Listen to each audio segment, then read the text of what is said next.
So meron tayo ditong Nissan Pathfinder na 2009 model. 2009 nga ba?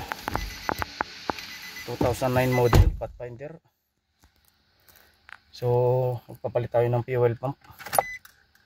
Mayroon siyang 328,000 km. So papalitan natin to ng fuel pump. Dinayagnos na natin to nakaraan. So bali bumabagsak yung fuel pressure nya. So palitan natin ng fuel pump. Ibababa natin yung tangke nito kasi wala tayong access dito sa loob. Wala tayong access dito sa likod. So kailangan natin ibaba yung tangke. So ibababa natin yung tangke. Tanggalin lang natin to. Pinaka support nya.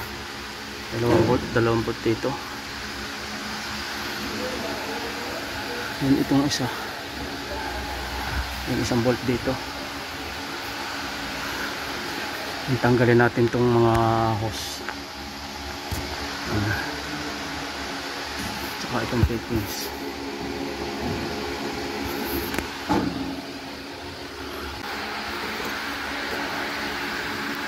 So bali tatanggalin din natin itong isang connector na to.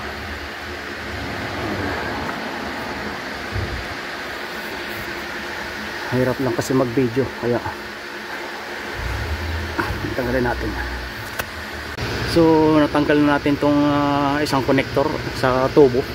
So bali pe-press lang naman yung dalawang tabs na to. Yung dalawang gray. Bisilin lang yan. So bali itong dalawang bracket na tinanggal natin. Ayan. Dito.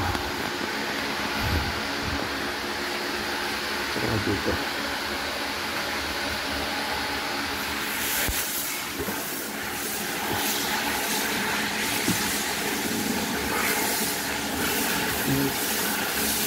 Galing natin itong connector.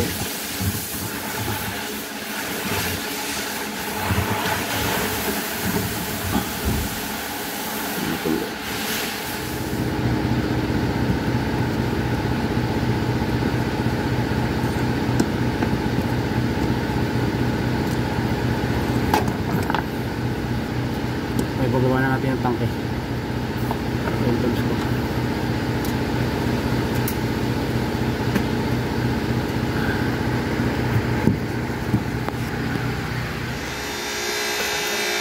So bali ito na, naibaba na natin yung tangke. So ito yung mga tinanggal natin, itong connector dito, dalawang hose. So yung isang linkage dito papunta sa engine. Yan.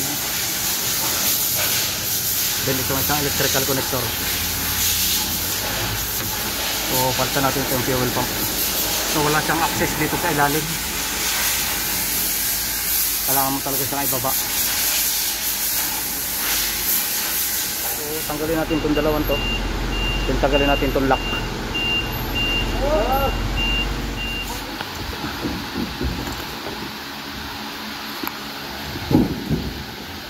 So bali nakatread lang naman ito.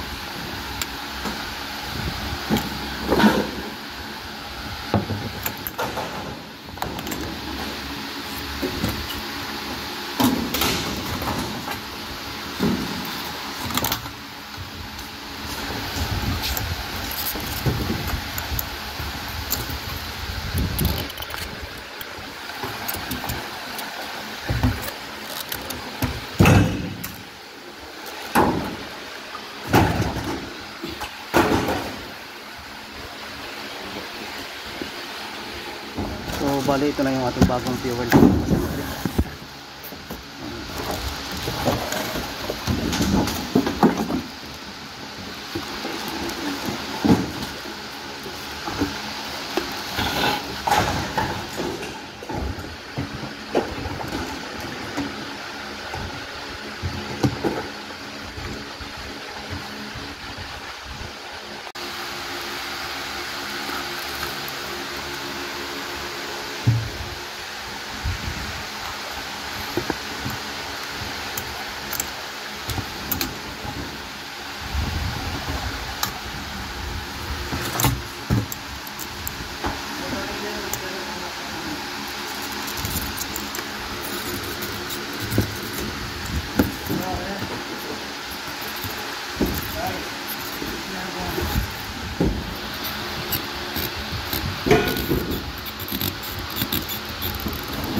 Yun isasampa na natin.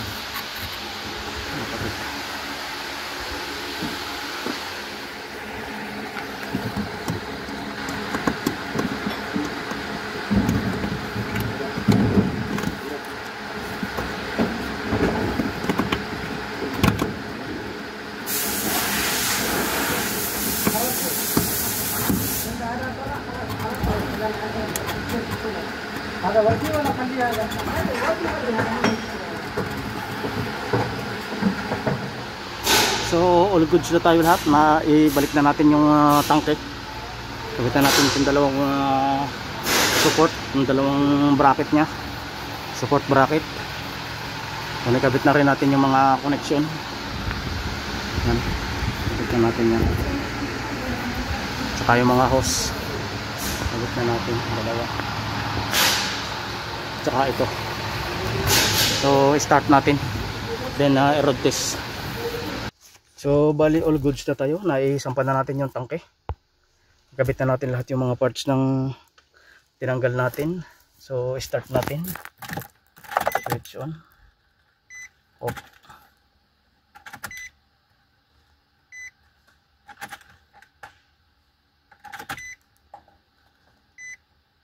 So start. Start na siya.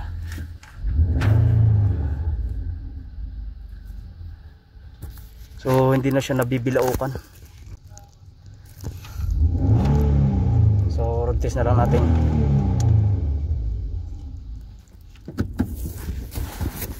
So road test tayo.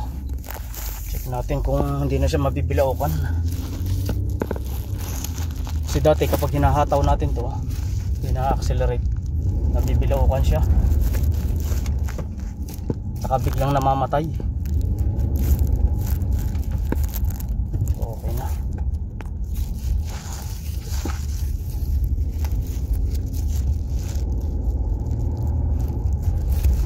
Na siya ngayon, hindi na siya sinisinok, hindi na siya nabibilaukan.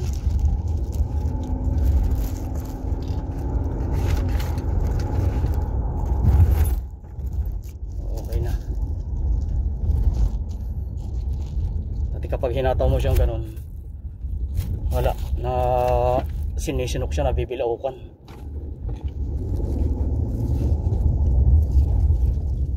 Low pressure.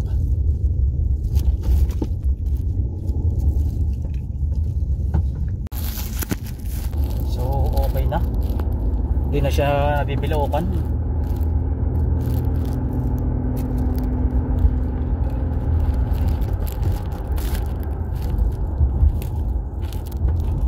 So release na natin to.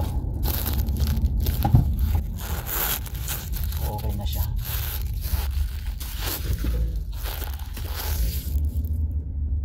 Hindi na siya sinisinok-sinok.